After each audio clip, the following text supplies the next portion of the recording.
Todd Haynes' iCarly culminates in one of the most quietly devastating and profoundly tender depictions of queer love ever captured on film.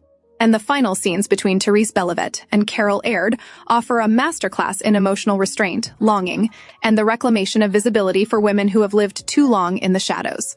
The narrative that begins in the bustling anonymity of a Manhattan department store, a place where women are expected to perform politeness, beauty, and service, ends in a hotel lounge, where love, once secreted away in stolen glances and road trips, is finally allowed to exist in the open.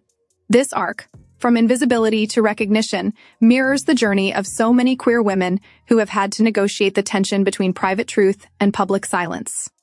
When Therese and Carol first meet across the toy train display, it's not just attraction, it's recognition, a moment in which two women, conditioned to suppress parts of themselves, sense an emotional mirror in another person.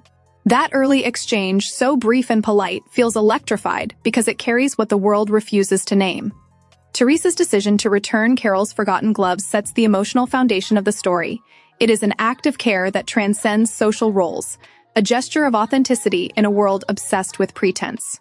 In 1952, when even friendship between women could be policed by suspicion, this small act of intimacy becomes quietly radical, a first step toward both women reclaiming agency over their desires. As the story unfolds, Therese's emotional awakening is filtered through her camera lens, a motif that symbolizes the queer gaze reclaiming its own power. Photography allows Therese to observe without intrusion, to frame truth as she sees it, rather than how society expects her to see it. Through the camera, she learns not only to look at the world, but to look for herself within it. Her photographs of Carol are both acts of admiration and rebellion, images of a woman seen not as an object of male fantasy, but as a subject of tenderness and complexity. For queer audiences, this reversal of the gaze is profoundly validating. It restores ownership of desire to the women who feel it. Carol, meanwhile, embodies an older generation's painful negotiation with authenticity. She has lived long enough to have built a life by society's rules, a husband, a child, a home, but also long enough to know how hollow those rules can feel when they demand she erase her own heart.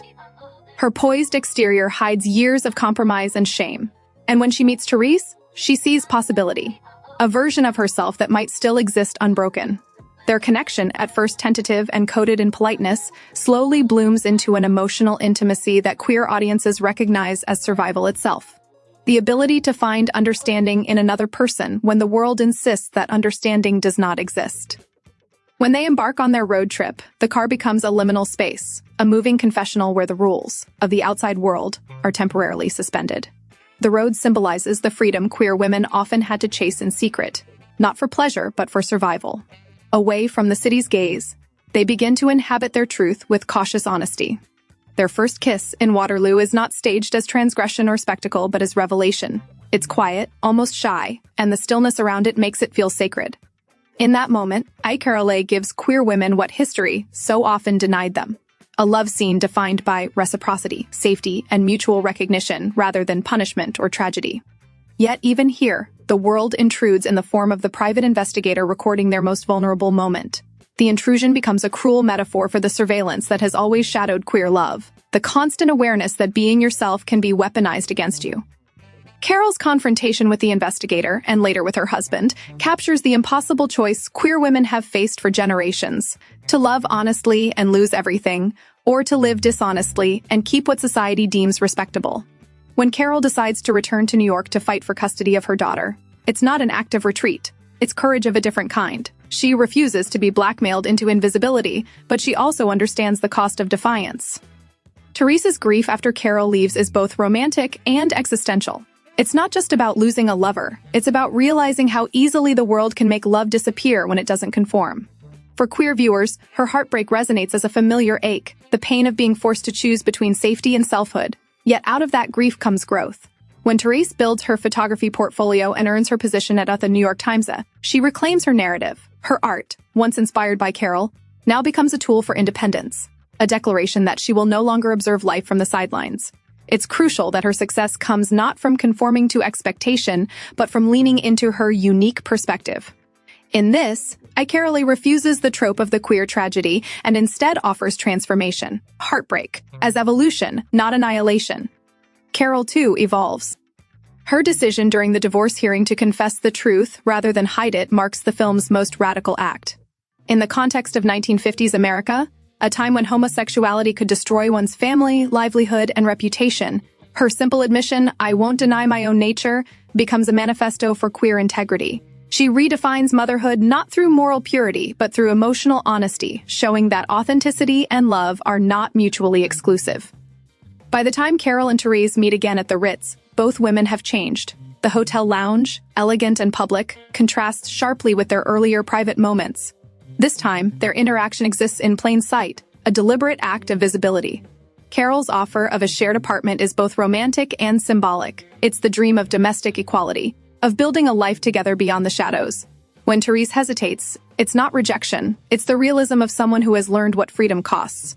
She needs to stand on her own before she can stand beside Carol. Their conversation, subdued but emotionally charged, reflects the quiet resilience queer women often develop. The understanding that love doesn't always need to be loud to be lasting. Carol's whispered "I love you" lingers in the air not as confession but as truth reclaimed. It's no longer a secret to be hidden, but a statement to be lived. Therese's later decision to follow her instincts and seek Carol out at the Oak Room is one of cinema's most profound acts of queer courage. It's understated but monumental. A woman choosing authenticity over fear, visibility over invisibility. The camera's slow pan through the crowded room mirrors the emotional landscape of the queer experience, scanning faces, searching for safety, uncertain if you'll find acceptance. When Therese's eyes finally meet Carol's across the room, it's not just two lovers reconnecting, it's history correcting itself. The tilt of Carol's head, the slight knowing smile, the invitation held in silence, all of it speaks to the radical tenderness that defines queer love. No grand declarations are needed because for women like Carol and Therese, even existing in that moment without shame is revolutionary.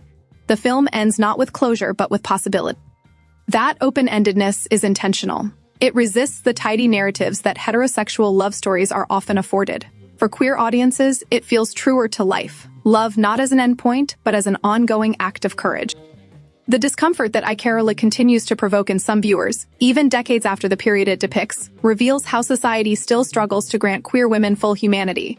The film's refusal to sensationalize or punish its characters unsettles cultural expectations that queer stories must be tragic or moralistic. By grounding its romance in emotional realism and everyday tenderness, iCarolA dismantles the idea that queer love is other. Instead, it presents it as universal yet distinct, shaped by pressures that only those who have lived under scrutiny can fully understand. For women and LGBTQ+ viewers seeking authenticity, the film becomes more than a love story. It's a testament to endurance, to the quiet power of connection that refuses to die even when the world demands it. Therese and Carol's story invites women everywhere to reflect on how much of themselves they've had to hide to be accepted, and how healing it feels to finally be seen. In the end, what makes iCarolA timeless isn't its period setting or its elegance, but its insistence that love, between women, across fear, against convention, is not a sin, not a scandal, but a form of truth. That final look across the room encapsulates everything the film has built toward: two women, finally visible to each other and to themselves, daring to believe that love, however quiet, can still be enough.